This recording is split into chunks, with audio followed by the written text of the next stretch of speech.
포션 이제 저희가 한 주씩 앞서가고 있잖아요, 그죠? 그래서 너무 트렌디해. 그래가지고 네, 그래서 이제 어떻게 할까 하다가 다음 주에 어차피 우리가 여러분 다음 주 금요일 날이 뭐죠? 청년 캠프 저희 교회에서 이 시간에 그대로 있고요. 달라지는 건 뭐냐면은 배치만 좀 바뀌어요. 청년들이 앞에 좀 많이 앉을 거고 그래서 성남 사랑의 교회 또 저희 교회 히즈웨이브 트레이너들 말씀 이제 하면서 저희가 계시록 어게인을 한번 하겠습니다. 그래서 계시록 전체를 금요일 날 중요한 점들을 이제 저희가 계시록을 계속 보다 보니까 점점 더 깊어져서 제가 작년에 풀 때보다 더 좀 완성 있게 하나님이 좀 보여주시는 부분들을 다음 주에 같이 나누면서 함께 살펴보는 시간을 갖겠습니다. 그래서 어차피 다음 주에 우리가 진도를 이제 맞추게 돼요. 할렐루야. 그래서 뭐 이러나 저러나 말씀이면 감사하니까 우리가 그죠. 그래서 그냥 이어서 미시파팀을 하도록 하겠습니다. 이 미시파팀이라는 건 뭐냐면 법규들 이런 뜻이에요. 규칙들. 그래서 미시파트의 복수형이 미시파팀이 됩니다. 그래서 미시파트라는 건 뭐냐면 다스리다.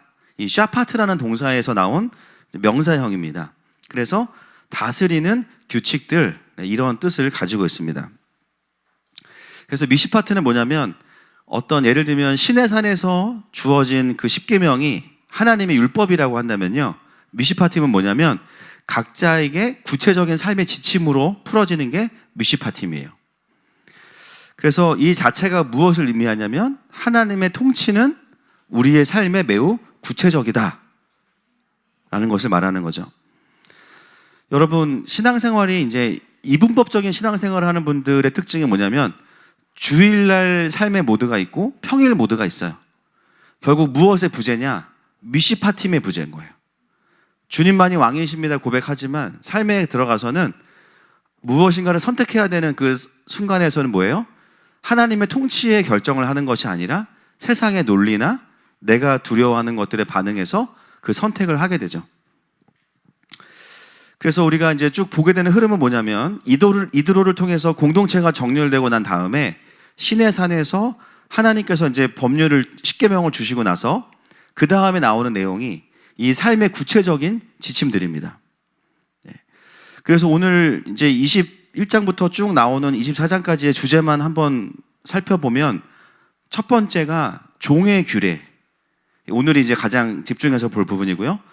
그 종의 규례 뒤에 나오는 여종의 규례가 있어요. 그 다음에 폭행에 관한 거, 그 다음에 주인에 관한 거, 배상에 관한 문제, 도덕, 공평, 안식년, 안식일, 절기 이런 구체적인 것들이 이제 쭉 나오게 됩니다. 여러분 하나님의 통치는 결코 두루뭉술이라는 것이 아닙니다. 어떤 특정한 예배 시간이나 종교적인 것이 아니에요. 하나님의 통치는 내 삶의 실제입니다. 그래서 하나님의 나라가 나에게 임했다라고 말하는 것은 뭐냐면 내 삶의 결정권이 하나님께 있고 나는 하나님의 뜻에 순종한다라는 것이죠. 근데 이것이 이제 미시파팀을 우리가 이제 토라의 관점이 이제 율법의 관점이기 때문에 잘못 풀게 되면 어떻게 돼요? 규칙이 돼버려요. 그래서 이거 하나하나 읽으면서 예를 들면 오늘 말씀도 잘못된 적용이 뭐냐면 종에 관한 규례네 스킵. 그죠? 나랑 상관없으니까. 이렇게 되면 어떻게 되면 토라의 그 깊은 하나님의 뜻을 발견하지 못하게 됩니다. 여러분 이 규례들을 이제 오늘 제가 이 종에 대한 규례를 중심으로 보겠지만 이 하나하나의 규례 안에 복음이 들어있고요. 그리고 우리를 자유케 하시는 생명의 통치가 들어있습니다. 그래서 이 율법이 제대로 풀어지면 묶이는 게 아니라 살아나게 돼 있어요. 가장 이 율법들을 우리가 이제 공부할 때 중요한 건 뭐냐면 여러분 예수님께서 이 땅에 오신 목적은 율법을 폐하러 오셨어요? 완성하러 오셨어요? 완성하러 오셨어요. 할렐루야. 그리고 그 율법을 살아낼 수 없는 것이 우리의 존재이기 때문에 다시 일어설 수 있는 자격을 주시기 위해서 예수님이 오셨습니다.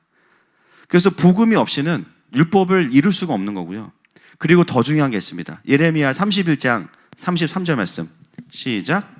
그러나 그날 후에 내가 이스라엘 집과 맺을 언약은 이러하니 곧 내가 나의 법을 그들의 속에 두며 그들의 마음에 기록하여 나는 그들의 하나님이 되고 그들은 내 백성이 될 것이라. 여호와의 말씀이니라. 나의 법을 그들의 속에 두며 그랬어요. 그래서 율법 판에 새긴 것이 아니라 우리의 마음 속에 마음에 기록한다 이렇게 말씀하셨고요. 에스겔서 36장 26절 27절 말씀 보겠습니다. 시작. 왕이 왕의 아들 여라무엘과 아스리엘의 아들 스라야와 에스겔서 36장입니다. 에스겔서 36장. 찾을 동안 제가 읽겠습니다. 또 새 영을 너희 속에 두고 새 마음을 너희에게 주되 너희 육신에서 굳은 마음을 제거하고 부드러운 마음을 줄 것이며. 그리고 27절 시작. 또 내 영을 너희 속에 두어 너희로 내 율례를 행하게 하리니 너희가 내 규례를 지켜 행할지라. 아멘. 우리가 율법을 딱 잡는 순간 어디까지 와야 돼요? 성령님까지 와야 돼요. 그게 풀리복음의 관점에서 말씀을 붙잡는 거죠. 단순히 규칙을 주신 게 아니라 결국은 그 삶의 가이드를 이제 누가 해주시냐면은 성령께서 오셔서 우리의 삶을 인도하신다는 거예요. 여러분, 토라가 주어졌을 때는 아직 성령께서 보편적으로 다시 하나님의 백성들 위에 오시진 않았습니다. 그래서 이 율법을 받았지만 굉장히 부담이 되고 어려운 것이 바로 율법이었어요. 여러분, 감사한 것은 뭐냐면 이제 예수님께서 오셨고 복음이 완성됐고 그리고 그가 성령을 우리에게 보내셨어요. 그러므로 이 신약 시대에 풀리복음 시대에 얘야말로 이 율법이 성령을 통해서 우리 가운데 이루어지는 것을 보는 때가 되어진 것이죠. 우리가 성령님을 따라간다는 것은 무질서해지거나 무슨 신비주의자가 되는 것이 아닙니다. 로마서 8장 3절과 4절 말씀 읽겠습니다. 시작. 율법이 육신으로 말미암아 연약하여 할 수 없는 그것을 하나님은 하시나니 곧 죄로 말미암아 자기 아들을 죄 있는 육신의 모양으로 보내어 육신의 죄를 정하사 육신을 따르지 않고 그 영을 따라 행하는 우리에게 율법의 요구가 이루어지게 하려 하심이니라. 아멘. 그래서 영의 원리를 알지 못하면 신앙생활을 율법주의자로 하게 되어 있습니다. 우리가 속사람 학교 왜 합니까? 그렇죠? 영의 원리가 왜 필요해요? 그리스도인은 이런 사람이야 너무 잘 알아요. 안 사라져요. 산다고 해도 내 의로 살면은 문제가 발생해요. 결국은 뭡니까? 아, 난 살 수 없구나라는 걸 인정하고 복음을 만나고 성령을 통해서 성령이 감동하시게 순종하다 보면 이 율법의 성취가 이루어지는 것입니다. 그래서 우리 신앙생활은 규칙을 지키는 삶이 아니라 내 안에 성령의 감동을 따라가는 삶인 줄 믿습니다. 그럼 어떻게 되냐면요, 율법이 말하는 것보다 훨씬 높은 차원의 진정한 의미에서 하나님 사랑과 이웃 사랑을 성취하게 되어 있어요. 우리가 이제 모세의 그 시내산에서 나오는 이 많은 규칙들을 이제 살펴볼 텐데 이게 이제 하나님 나라의 실제적인 구조가 뭔지를 보여주게 됩니다. 그래서 저는 오늘 이 미시파 팀을 보면서 정치인들을 만드는 공부는 이 본문 가지고 해야 돼요. 여기 엄청난 구조 세우는 원리가 다 나와 있어요. 하나님의 뜻이. 이제 첫 번째는 이제 종됨에 대해서 하고 나누겠습니다. 21장 2절 시작. 내가 히브리 종을 사면 그는 6해 동안 섬길 것이요 7째 해에는 몸값을 물지 않고 나가 자유인이 될 것이며. 많은 그 규칙 중에 첫 번째가 뭐냐면 종에 대한 규례입니다. 첫 번째가. 그래서 어떤 분들은 이 첫 번째를 딱 보면서 하나님은 그러면 노예제도를 찬성하신 건가? 라고 생각할 수 있죠. 그런데 여러분 이 말씀을 잘 보시면 2절 한번 띄워놔봐 주세요. 21장 2절. 내가 히브리 종을 사면 이렇게 나와요. 이 내가가 누구예요? 같은? 그렇죠. 히브리 사람이죠.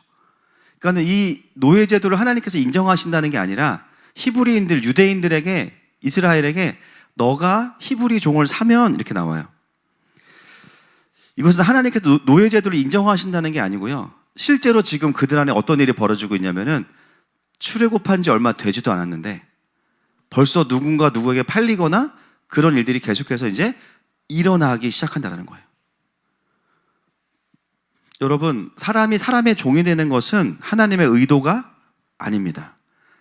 여러분, 이 노예 제도는 어디로부터 온 거냐면 타락한 인간의 죄성으로부터 온 거예요. 하나님은 평등한 남자와 여자를 만드셨지 노예를 만드시지 않았어요. 아니, 그럼 하나님 처음부터 이 율법을 주실 때, 야, 너네 앞으로 누가 사고 팔다 걸리면 아주 그냥 손모가지 날라, 이렇게 말씀하시면 되잖아요. 너네 누가 누구를 종으로 삼으면 이제 걸리기만 해. 머리에서 다 뽑아버려. 이렇게 하시면 되잖아요. 근데 오늘 첫 번째 규례는 뭐냐면 그 종의 규례를 없애는 규례가 아니라 다른 의도가 있다라는 거죠. 여기서 우리가 이제 이 노예에 관한 깊은 하나님의 의중으로 좀 들어가야 될 필요가 있습니다. 여러분, 이 이스라엘 안에서 어떤 경우에 노예가 될까요? 처음에는 다 비슷한 환경이었고요. 그리고 사실 이 율법은 어디를 향하냐면 이스라엘의 기업이 분배되고 나서의 이후의 상황을 사실 더 이제 말씀하는 부분이거든요. 좀 더 뒤로 가면 처음에는 다 자기의 땅을 분배를 받았어요. 그죠? 다 똑같은 받았단 말이에요. 근데 시간이 갈수록 어떤 일이 벌어집니까? 어떤 사람은 게을러요. 어떤 사람은 성실하게 일을 해요. 그래서 계속 쌓여가지만 어떤 사람은 게으르고 유흥하고 방탕해요. 그래서 유흥하고 방탕할 돈이 없으니까는 빌리기도 하고 집문서를 잡히기도 하는 일도 있겠죠. 또 뜻하지 않는 질병에 걸려서 일을 할 수 없는 사람도 있겠죠. 또는 경영의 실패로 인해서, 주식의 실패로 인해서 또 생존이 불가능해지기도 하고, 그리고 자신의 범죄로 인한 배상을 해줄 돈이 없어서 노예가 되기도 합니다. 이 이스라엘에서 노예가 되는 구조는요, 애굽에서 노예가 되는 구조랑은 조금 달라요. 애굽에서 노예가 되는 구조는 뭐냐면은 출애굽기 1장 10절과 11절입니다. 시작. 자, 우리가 그들에게 대하여 지혜롭게 하자. 두렵건대 그들이 더 많게 되면 전쟁이 일어날 때에 우리 대적과 합하여 우리와 싸우고 이 땅에서 나갈까 하노라 하고, 감독들을 그들 위에 세우고 그들에게 무거운 짐을 지어 괴롭게 하여 그들에게 바로를 위하여 국고성 비동과 람셋을 건축하게 하니라. 애굽 시대에는 아예 작정하고 노예를 만들려고 했습니다. 근데 이스라엘은 그런 구조는 아니에요. 결국 뭐냐면은 구조적인 악이라기보다는 살아가면서 오는 인간 안에서의 그 여러 가지 상황 속에서 누구는 누군가에게 종으로 팔리는 일이 벌어지게 되는 거죠. 여러분, 이거는 그래서 애굽과 이스라엘의 문제라기보다는 이 노예가 생겨지는 문제는 궁극적으로 인간의 죄성의 문제입니다. 하나님의 의도가 아니기 때문에. 요즘에 저도 오며 가며 잠깐 봤는데 더 로직이라는 프로그램이 나왔더라고요. 찬반 토론하는 막 이렇게 하는 건데 너무 나가고 싶어. 너무 나가고 싶어. 거기 보면은 굉장히 가치의 전쟁을 하는데요. 와, 진짜 예를 들면 뭐 외국인 특별 자치구역을 만드는 게 좋은 거냐 나쁜 거냐, 여러분 어떻게 생각하세요? 특별 자치구역을 만들어서 따로 거기를 치안을 유지하는 게 좋냐, 아니면은 그냥 믿어주는 게 좋으냐? 그죠? 벌써 갈리기 시작해, 그죠? 그렇게 느껴져. 근데 여러분, 거기서 핵심은 외국인이냐 아니냐가 아니에요. 근본적으로 인간의 죄성을 봐야 됩니다. 여러분, 누가 토론을 잘할 수 있냐면은 지엽적인 거 갖고 싸우면요, 져요. 근데 본질을 건들기 시작하면은 모두가 공감하면서 이길 수가 있어요. 여러분, 지금 문제는 뭐냐면 애굽에서의 노예와 이스라엘에서의 노예의 문제가 아니고요, 근본적으로 인간 안에 있는 죄성의 문제라는 거예요. 여러분, 왜 하나님의 통치가 10계명뿐만이 아니라 미시파팀이라는 구체적인 것들로 우리의 삶에 들어올까요? 여전히 이스라엘도 하나님 안에서의 죄성이 유효하기 때문입니다. 그래서 구체적인 미시파팀이 필요해요. 여러분, 21장 2절에 보면은 이제 이 노예에 대한 제도를 말씀하시는 하나님의 결론부터 나옵니다. 자, 읽겠습니다. 다시 한번 시작. 21장 2절 시작. 내가 히브리 종을 사면 그는 6해 동안 섬길 것이요 7째 해에는 몸값을 물지 않고 나가 자유인이 될 것이며. 자, 노예를 어떻게 운영할 것이냐에 대해 말씀하시는 게 아니에요. 어떻게 그가 자유해질 거냐를 말씀하시는 거예요. 이거는 노예에 관한 규례가 아니라 노예를 자유케 하는 규례인 거예요. 여러분, 아까도 이야기했지만 사람이 종이 되는 이유가 뭐 누군가에게 뺏겨서 사회적인 구조가 악해서 그런 것도 있죠. 애국과 같이. 그러나 이스라엘의 경우는 그런 의도보다는 사실은 개개인 간의 삶에서 일어나는 어떤 결핍과 여러 가지 상황 속에서 풀어지는 것이 많습니다. 그래서 25장 39절 레위기 보면 이스라엘 안에서 종이 되는 가장 큰 이유는 이거예요. 시작. 너와 함께 있는 내 형제가 가난하게 되어 내게 몸이 팔리거든 너는 그를 종으로 부리지 말고. 보면은 가난한 게 아니고 가난하게 되어라 그랬어요. 원래 가난하지 않았어요. 우리도 선교를 나가기 전까지는 가난하지 않았어요. 그죠? 그 뭐예요? 가난하게 되었다는 거예요. 그건 뭐냐면은 인생을 살아가면서 그의 삶에 어떤 실패와 게으름과 여러 가지 이유로 인해서 가난하게 징계된 거예요. 여러분, 이 노예의 그 시간을 보면 6년 동안은 노예로 삽니다. 7년째는 자유케 돼요. 그러면 처음부터 자유케 하지 왜 6년이라는 시간이 필요하냐면 가난하게 되어진 것에 대한 그 자신이 책임을 지고 대가 지불을 하는 시간이 있어요. 여러분, 이 제도가 하나하나가 굉장히 정교합니다.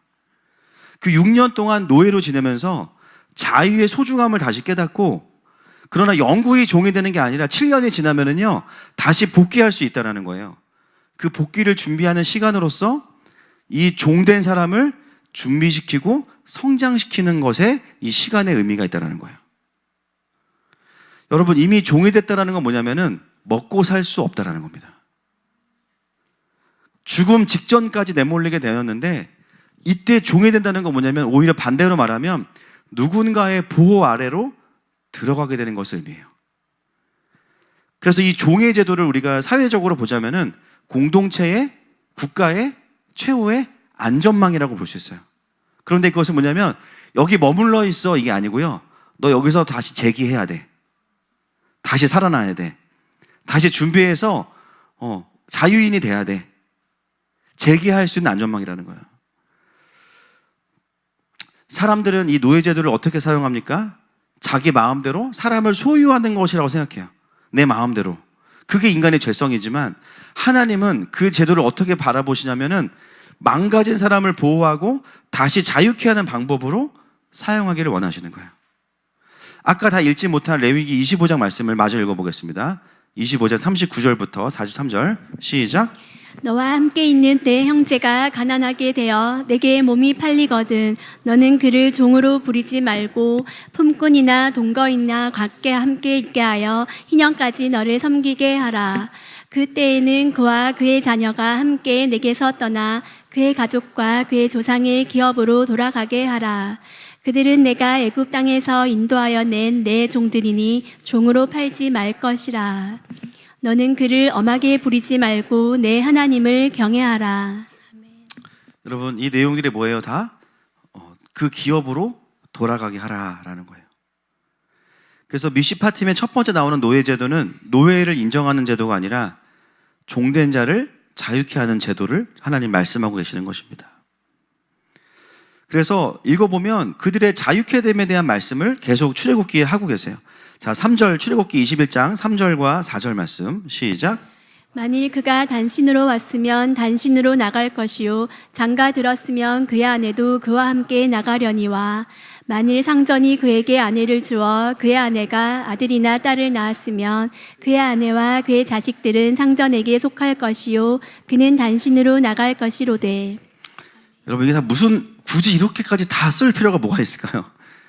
이게 무슨 의미가 있습니까? 여기 보면 핵심은 재산이 아니고 가족이에요. 지금 하나님의 백성들 단신으로 온 경우는 단신으로 나간다. 여러분, 이게 어떻게 보면 너무 냉정한 거 아니냐. 아내를 주어서 자녀가 생겼는데 놓고 나가게 한다는 건 냉정한 거 아니냐. 여러분, 그게 아니에요. 여러분, 이 종이 된 사람이 자신의 어떠함으로 인해서 실패했어요.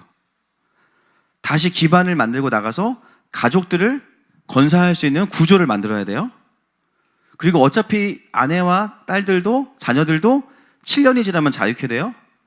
아무것도 없는 상황에서 가족들이 그냥 방출되면 어떻게 될까요? 살 수 없어요. 여러분, 이 규례 안에 얼마나 큰 하나님의 보호하심이 있는지 몰라요. 그리고 여자들은 그 시대에 그냥 자유케 되잖아요. 가장 위험합니다. 그래서 이런 것들을 종합적으로 보면 아내와 자녀들을 두고 나가는 것은 오히려 보호의 개념이 있고, 오히려 이 사람이 나가서 자유케 되고 나서 기반을 마련하고 이 가족들을 속량해서 데려올 수가 있어요. 그런 보호의 개념이 이 노예 제도 안에 있습니다. 그래서 신명기에 보면은 단독으로 이제 나가게 되는 사람에 대한 규례가 또 있거든요. 신명기 15장 12절부터 14절입니다. 시작. 내 동족 히브리 남자나 히브리 여자가 내게 팔렸다 하자. 만일 6대 동안 너를 섬겼거든 7째 해에 너는 그를 놓아 자유롭게 할 것이요. 그를 놓아 자유롭게 할 때에는 빈손으로 가게 하지 말고 내 양 무리 중에서와 타작 마당에서와 포도주 틀에서 그에게 후히 줄지니 곧 내 하나님 여호와께서 내게 복을 주신 대로 그에게 줄지니라. 아멘. 여러분, 이 토라의 말씀이 얼마나 귀한지 모릅니다. 그 사람이 6년 동안 일하고 나갈 때에 그냥 내보내지 말고요, 내 양무리 중에서와 타작 마당에서 포도주 틀에서 그에게 어떻게 줄지니?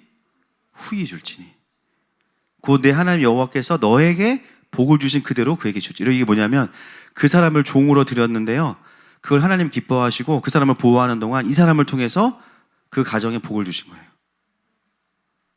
결국 이거 뭐냐면 하나님 앞에서 그 축복을 나누고 그 사람을 살아갈 수 있도록 도와주라는 것이죠. 그래서 이 토라에 나오는 주인됨이라는 것은 뭐냐면 압제하고 착취하는 주인이 아닙니다. 물론 그 종을 통해서 많은 섬김을 받겠지만 결국 이 주인의 목표는 뭐냐면 같은 히브리인이 이 사람을 자유케 하는 거예요. 어떻게 하면 이 사람을 자립시켜 줄까를 고민하는 주인인 거예요. 여러분, 이 미시파팀 안에 담겨 있는 하나님의 생명의 통치가 엄청납니다. 오늘 다루진 않겠지만 이제 나중에 아마 읽다 보면 걸리시는 부분이 있을 거예요. 이방인들에게는 영원히 종으로 삼아라, 그런 말 나오거든요. 또 카톡으로 물어보실까 봐. 그거는 무슨 개념이냐면 그 당시에 이방인들은 하나님을 경외하지 않는 자들이기 때문에 이방인들은 영원히 종이다, 그 얘기가 아니라 공동체를 보호하는 차원에서 그들에게 주권을 주지 않는다, 그렇게 이해하시면 됩니다. 그건 핵심은 아니니까. 그래서 여러분, 이 종이 이제 6년 동안 이런 주인을 섬겨보니까요, 너무너무 좋은 주인인 거예요. 먹여주고 재워주고 가족도 만들어주고. 그리고 6년 지나면서 보니까 나는 7년째 나가면은 또 도박을 할 것 같아. 또 게으르게 살 것 같아. 그러면 처자식이 또 고생할 것 같아. 그럼 어떻게 되냐? 그럴 바에야 굳이 나가서 내가 내 기업을 운영하지 않고 이 주인과 함께 영원히 도와주면서 살고 싶다. 그것도 선택할 수 있는 거예요. 출애굽기 21장 5절과 6절입니다. 시작. 만일 종이 분명히 말하기를 내가 상전과 내 처자를 사랑하니 나가서 자유인이 되지 않겠노라 하면 상전이 그를 데리고 재판장에게로 갈 것이요 또 그를 문이나 문설주 앞으로 데리고 가서 그것에다가 송곳으로 그의 길을 뚫을 것이라. 그는 종신토록 그 상전을 섬기리라. 이 종이 영원히 주인의 종되기를 결정할 수 있는 거예요. 여러분, 이 법을 보면 기가 막힙니다. 예, 이마저도 이제 하나님의 통치를 받지 않는 사람들을 악하게 사용. 여러분, 문제는 법이 아니에요, 사람이지. 같은 법을 누가 쓰냐에 따라서 달라져요. 여러분, 하나님은 모든 상황에서 살리는 법을 사용하는 분이십니다. 모든 사람을 자유케 하는 분이세요. 그래서 우리가 하나님을 주님이라고 고백하고 그걸 기뻐하는 이유가 뭐냐면은, 그렇죠? 우리 주님은 좋은 주님이시기 때문이에요. 할렐루야. 어떻게 하면은 뭐 하나님이 그 하나님에 대한 오해를 가진 분들, 뭐 하나님 나한테 사역만 시키고 어떻게 하면은 나를 써먹을까? 예. 어떻게 하면 나를 하나님 착취할까? 그래서 뭔가 귀한 게 생기면 예배 가기 싫어져, 막, 그죠? 달라 그럴까 봐. 다 뭡니까 이게? 주인에 대한 오해죠. 예. 여러분, 하나님 어떤 분이냐면 어떻게 하면 우리를 사망 권세로부터 자유케 할까? 어떻게 하면 이 세상에 보낸 그 목적대로 우리를 살아가게 만들어 줄까? 어떻게 하나님 안에서 하나님의 가족됨을 누리게 할까? 우리 하나님은 그런 분이십니다. 제가 보니까 이 미시파 팀을 잘 공부하면요, 아주 훌륭한 천부 인권 변호사가 나올 수 있어요. 제가 봤을 때 진짜 너무 이 원리들이 귀해서. 왜 하나님께서 이 종의 규례를 먼저 다루실까요? 바로 이것이 이 공동체의 정체성에 있어서 굉장히 중요하기 때문이에요. 여러분 십계명에 보면 하나님께서 자기를 뭐라고 소개하시냐면은 너를 종되었던 애굽에서 불러냈다 이렇게 말해요. 뭐냐면 더 이상은 종으로 살지 않도록 내가 너희를 불러냈어. 그런데 그렇게 부름받은 너희들이 또 서로가 서로에게 종이 되고 있어. 그것에 대한 하나님의 메시지예요. 여러분 이스라엘의 부르심은 뭐냐면 서로가 서로를 종 삼는 것이 아니라 하나님의 종이 되도록 자유케 하는 것이 공동체의 부르심입니다. 하나님께서 이 종의 규례를 통해서 말씀하시는 게 뭐냐면 사랑하는 이스라엘아, 너희는 이제 다른 것의 종이 아니고 나의 종이야. 나의 종의 특징이 뭔지 알아? 그것은 행복과 자유야. 나는 너희를 누구에게도 종으로 빼앗기지 않을 것이야. 그게 바로 킹덤의 시스템이에요. 그것이 가장 우리가 하나님께 속해 있을 때 가장 자유하고 가장 행복한 에덴입니다. 다시 하나님 안에서 가족을 이루고 다시 그분 안에서 기업을 이루는 것이죠. 그래서 이걸 더 줄이면은 넌 내 거야 이거예요. 이게 바로 종의 규례에 흐르고 있는 하나님의 뜻이에요. 여러분 우리가 받은 은혜가 바로 이런 것이죠. 세상과 사망의 애굽에서 우리가 종으로 살았습니다. 생존의 문제로 돈에 묶이고 상처의 문제로 인해서 사람에게 묶이고 또 나의 어떠함으로 인해서 파산하고 실패했어요. 늘 두려움에 묶여있던 우리가 종노릇하던 우리가 진짜 주인이신 하나님을 만났을 때 그 주인이 어떤 주인이냐면 우리를 구원하기 위해서 자기 아들을 내어주신 분이에요. 여러분 그런 주인이 있을까요? 무익한 우리를 죄인 되었을 때에 그분이 사셨어요. 그리고 우리에게 하나님의 종됨을 강요하지 않으세요. 주님의 선하심을 맛보아 알게 하세요. 그 진짜 하나님을 경험한 사람은 어떻게 바뀌냐면 스스로가 나의 권리를 주님께 이양할 수밖에 없습니다. 그게 뭐냐면 귀를 뚫는 거예요. 우리 자매님들은 다 그래서 성령 충만한 분들이에요. 귀만 뚫어, 코도 뚫고 보니까 뭐 혀도 뚫고 성령 충만한 분 엄청 많아 지금. 우리 교회 가장 성령 충만한 청년 류가인. 네, 나중에 보자. 다 주님을 사랑하는 분들이죠. 여러분 그래서 이 신약에 보면은 바울이 자신을 일컬을 때 가장 많이 쓰는 단어가 뭐냐면은 둘로스, 종이라는 단어입니다. 로마서 1장 1절 시작. 예수 그리스도의 종 바울은 사도로 부르심을 받아 하나님의 복음을 위하여 택정함을 입었으니. 아멘. 바울이 자신을 드러낼 때 가장 기뻐하는 그 닉네임이 뭐냐면 둘로스 종이에요. 둘로스는 가장 낮은 노예거든요. 자기를 그렇게 부르는 걸 기뻐해요. 그렇지만 그는 세상에서 가장 자유로운 사람입니다. 여러분 우리가 갈라디아서 강의를 통해서 배운 그리스도인의 자유함은 죄를 향한 방종이 아니죠. 자아실현을 향한 방종이 아닙니다. 사망에서 자유롭게 되어서 하나님께 매인받는 것입니다. 근데 그게 너무너무 행복한 거예요. 우리가 요즘에 사역 나가면 이제 보통 기도를 많이 받으러 오시기 때문에 한 팀당 보통 한 10명에서 15명 합니다. 그러면 방에 그저 들어가서 못 나와요, 기도팀은. 그래서 서로들 뭐라 그러면 기도 노예라고 얘기해요. 네, 들로스 오브 프레이. 그치? 근데 그 힘든 시간이 기쁜 이유는 뭐냐면은 그 시간을 통해서 사람들을 살리는 거예요. 할렐루야.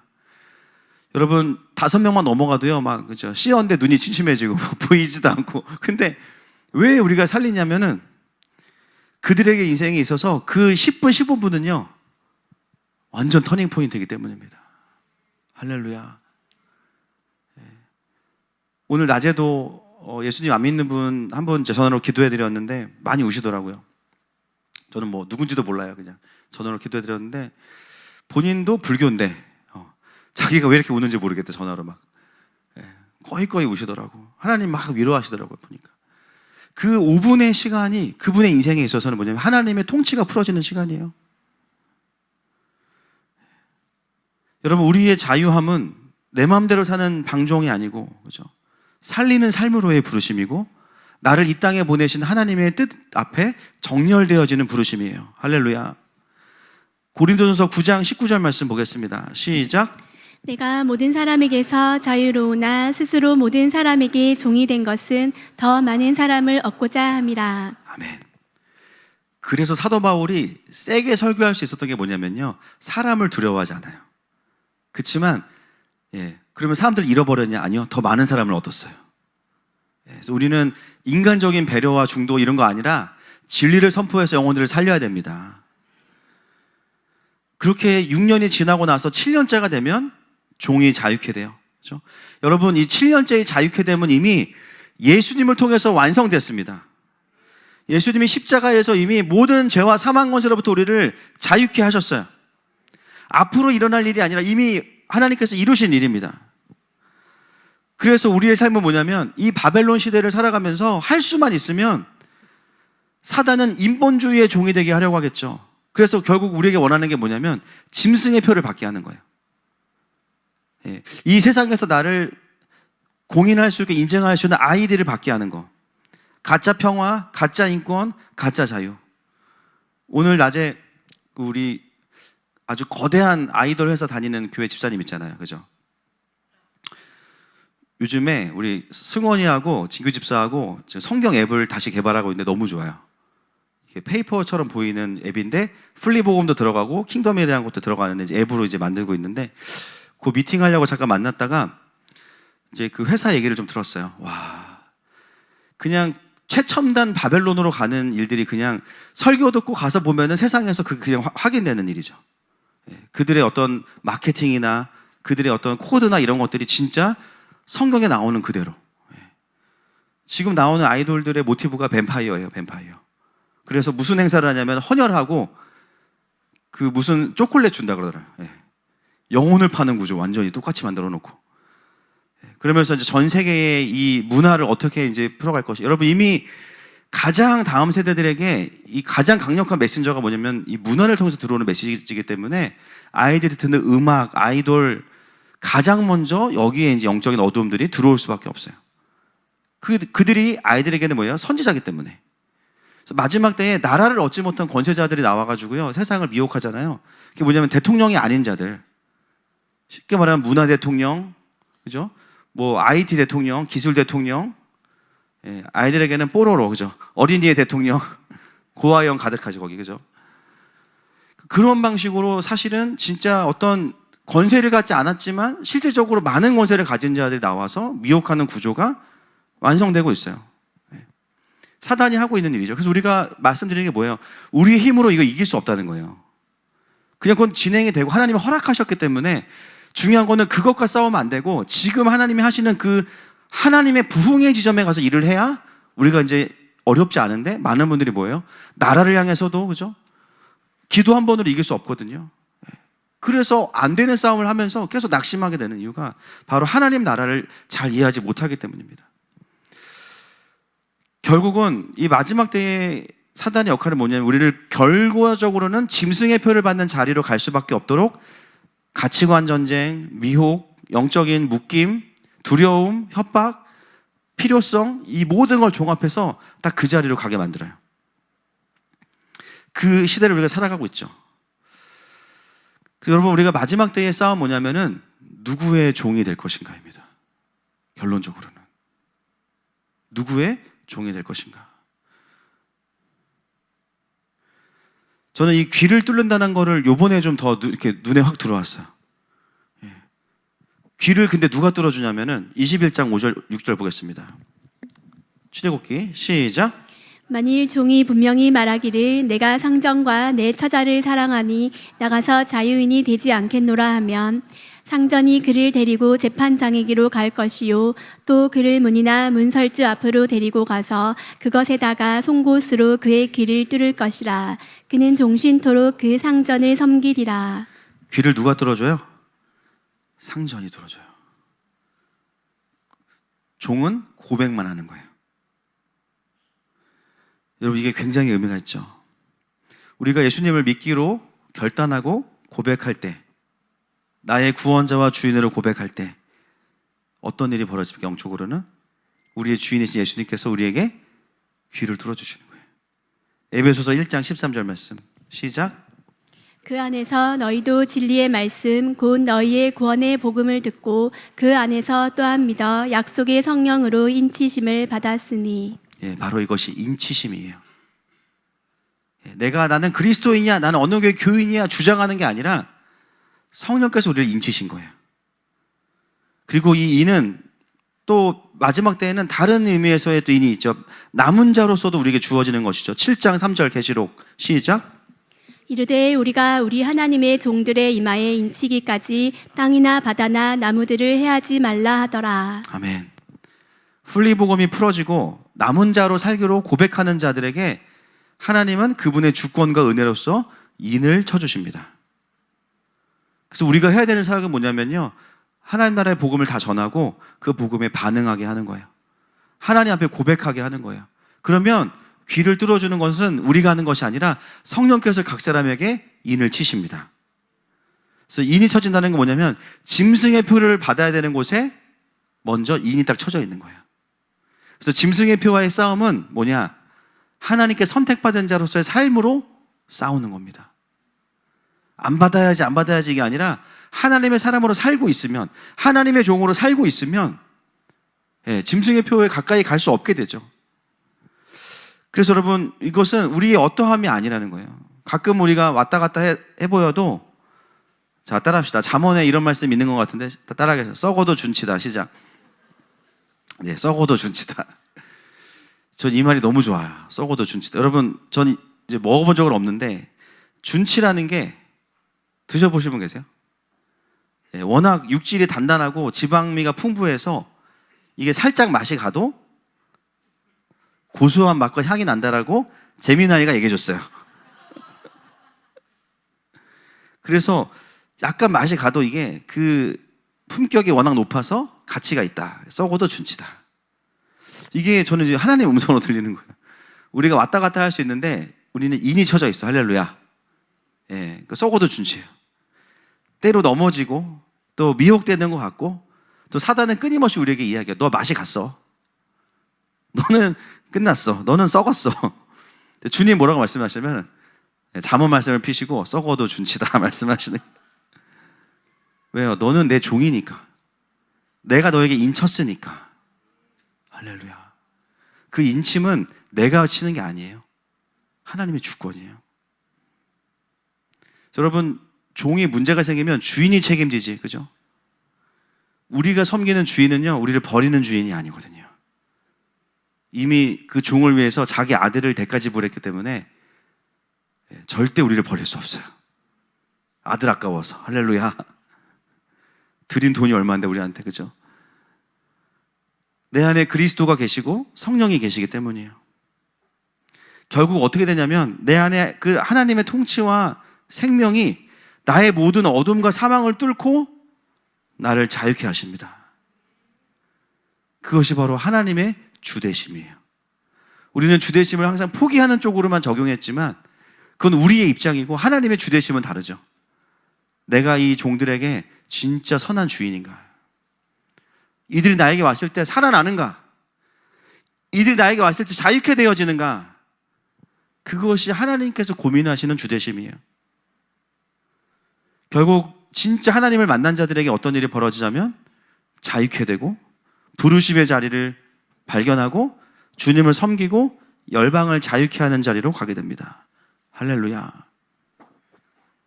여러분, 이게 종의 규례입니다. 이런 게 8개 있어요. 오늘 장례식 가야 되니까 어쩔 수.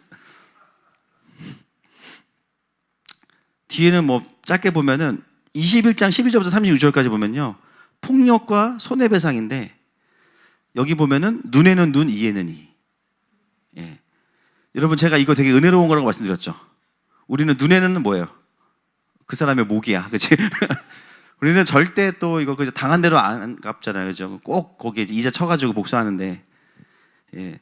그래서 결국은 이건 뭐냐면은 과도한 보복을 금지하고 생명의 가치를 소중하게 보는 것이 핵심이에요. 그래서 여러분, 사형제도도 제가 이제 저는 과거에 잘 모를 때 사형제도 나쁜 거 아니야? 근데 그게 사형제도의 본질이 뭐예요? 생명의 가치가 얼마나 중요한지를 가르쳐 주는 거예요. 집행을 하든 안 하든 사람을 죽이면 너도 죽어. 왜냐하면 그만큼 생명이 소중하기 때문이야. 그래서 개인 윤리와 국가 윤리를 구분해서 공부해야 되는데, 그죠? 인본주의자들은 이거를 혼돈합니다. 그래서 이제 문제가 되는 거고요. 여러분, 법의 목적은 복수가 아닙니다. 절제입니다. 그래서 성령의 통치를 받는 사람들에게 나타나는 경건의 능력이 뭐냐면 디모데후서 1장 7절입니다. 시작. 하나님이 우리에게 주신 것은 두려워하는 마음이 아니요 오직 능력과 사랑과 절제하는 마음이니. 예, 그래서 성령께서 우리에게 오시면은 성령께서 미시파 팀이 되셔서 셀프 컨트롤, 절제하는 마음을 주시는 거예요. 결국은 살아있는 법이 내 안에 들어오는 거죠. 그리고 21장 1절부터 31절을 보면은 배상에 대한 얘기가 나오는데요. 소를 훔치면은 4배를 더 줘야 돼요. 여러분, 이게 무엇을 의미하냐면 내가 누군가의 것을 훔칠 때 그 사람은 더 큰 상실감을 갖게 되기 때문에 그걸 치유하기 위해서는 더 많은 것을 물어내서 치유하라는 것입니다. 여러분, 하나님께서 우리를 고치시기 위해서 넘치는 아들의 피를 쏟으셨어요. 그게 복음이에요. 할렐루야.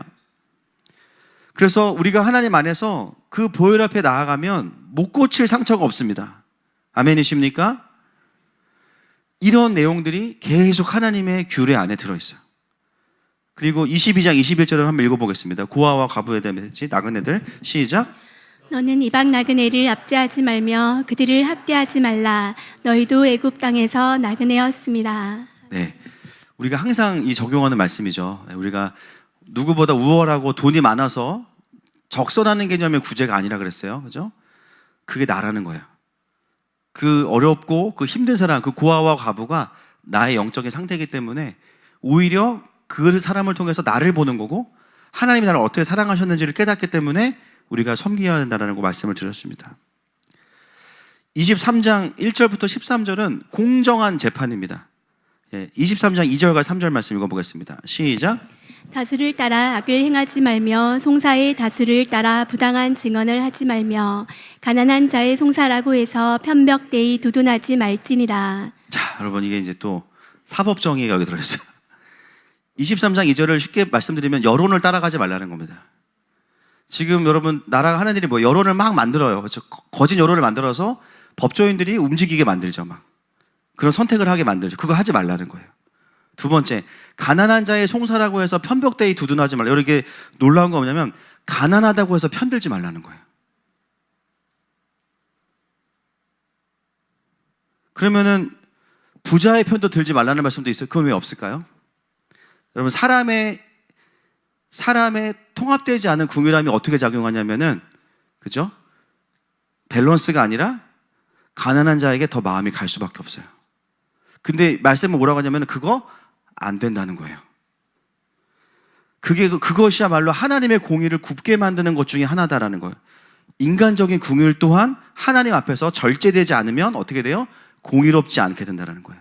내 눈에 보기에 궁율한 거지 하나님 보시기에 아닐 수 있다는 거예요. 오히려 법을 집행할 때는 정확한 인간의 죄성을 판단하는 것이 하나님의 공의라는 것입니다. 여러분, 이 세상은 강자와 약자, 부자와 가난한 자로 구성되어 있는 게 아니에요. 그거는 일부분이고 모두가 다 하나님의 구원과 통치를 받아야 될 죄인들로만 구성되어 있습니다. 하나님만이 공의로우세요. 그래서 하나님의 공의를 말하려고 하면은 가난한 자에 대한 개념도 내려놓고 약자에 대한 개념도 내려놓고 모든 걸 판단하시는 하나님의 기준으로 보는 것이 하나님의 공의라는 거예요. 제가 그때도 말씀드렸지만 지금 우리나라의 사법부를 장악하고 있는 리더들 중에 우리법 연구회 출신들이 있습니다. 지금 요직에 많이 들어가 있어요. 그분들이 공공연하게 말하는 게 뭐냐면 자신들이 이 법을 약자들과 소수를 위해서 쓰겠다 이렇게 이야기해요. 여러분, 그게 하나님의 말씀에 맞아요? 틀려요? 틀린 거예요. 개인적으로는 구제하고 도와줄 수 있지만 법은 그렇게 쓰는 것이 안티킹덤이라는 거예요.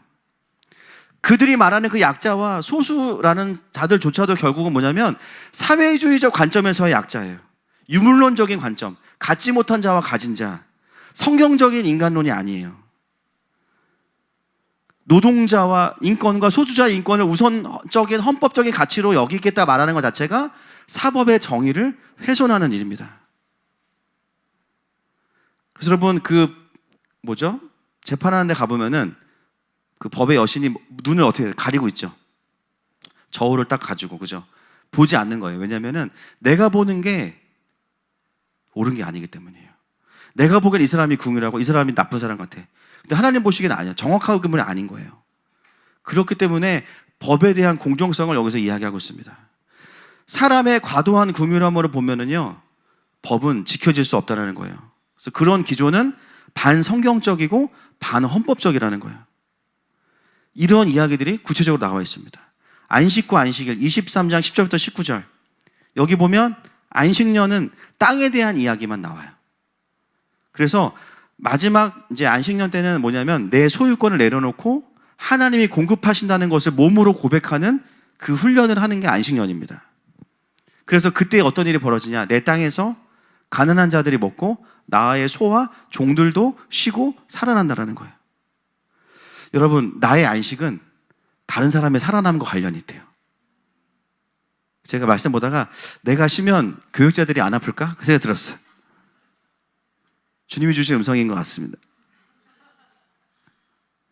내가 생산을 멈춘 상황에서도 하나님은 공급하시고 하나님이 하나님의 일을 하신다는 거. 그래서 안식년의 핵심 뭐냐면 나의 소출과 열매의 주인은 하나님이시다. 아무것도 안 하는 게 안식년의 본질이 아니라 하나님이 채우시는 것을 경험하는 게 안식년의 본질이에요. 그래서 우리가 이제 다다음 주에 읽어가야 될 이 토라 포션의 말씀들이 이런 것들을 매일 우리가 이제 하나씩 묵상하면서 이제 가게 되는데 어떤 시간이 될까요? 그 시간들이 내 삶에 세세하게 하나님의 통치가 더 풀어질 것입니다.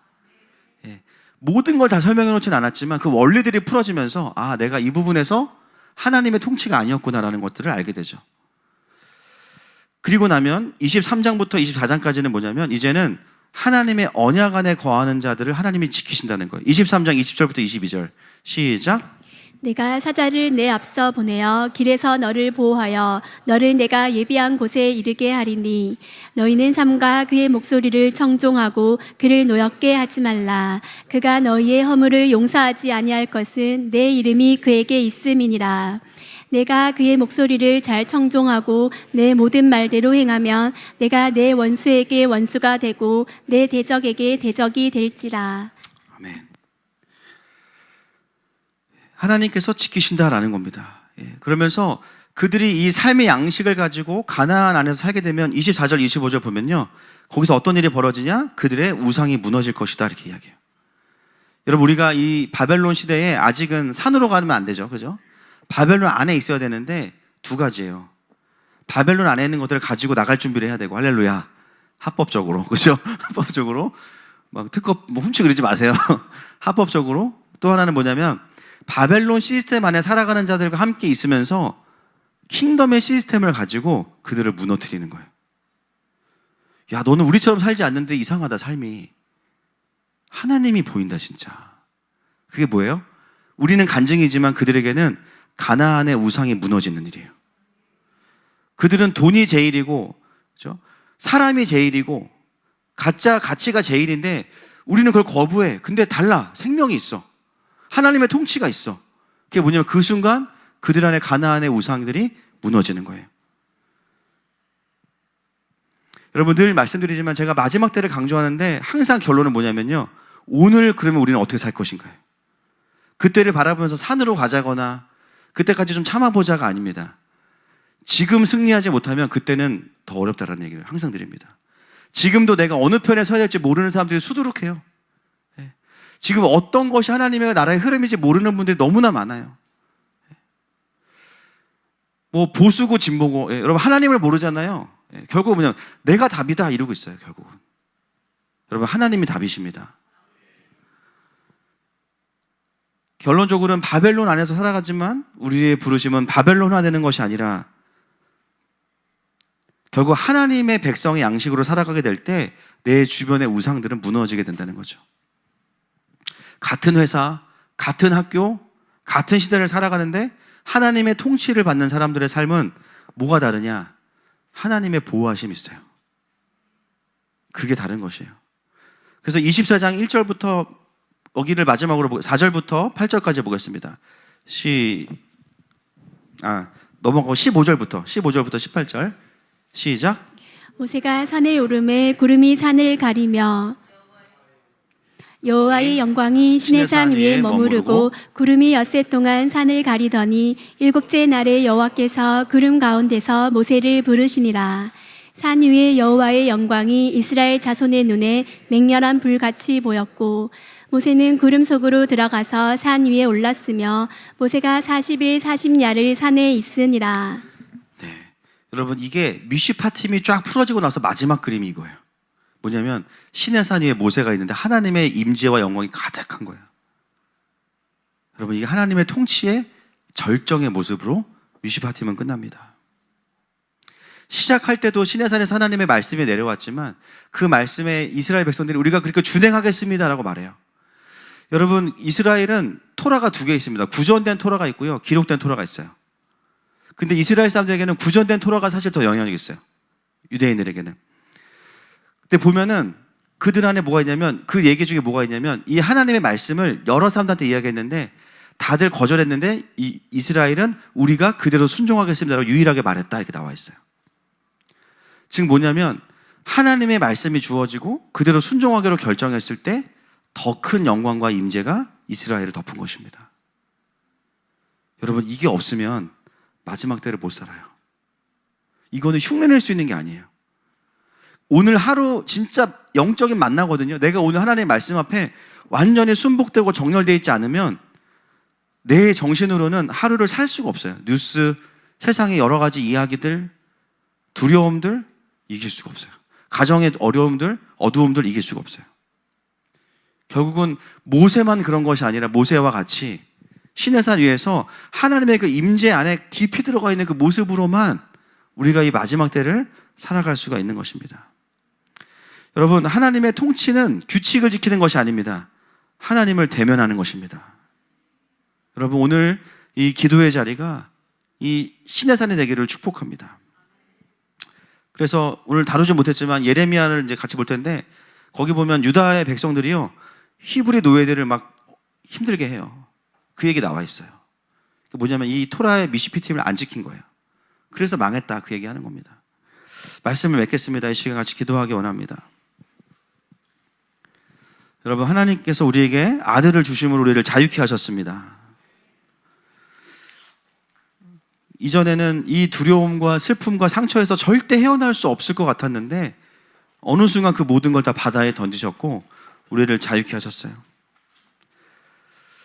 그래서 우리가 깨어 있어야 되는 것은 뭐냐면 그럼에도 불구하고 사단은 끊임없이 우리를 할 수만 있다면 종으로 삼고자 합니다. 다시 상처에, 다시 이념에, 다시 내 욕심에, 다시 내 두려움으로 묶으려고 합니다. 그때 우리가 가장 먼저 할 것은 나를 자유케 하신 그분을 경배하는 거예요. 그분의 이름을 경배하는 거예요. 이 시간 함께 우리 그 주님을 경배하면서 나아가겠습니다.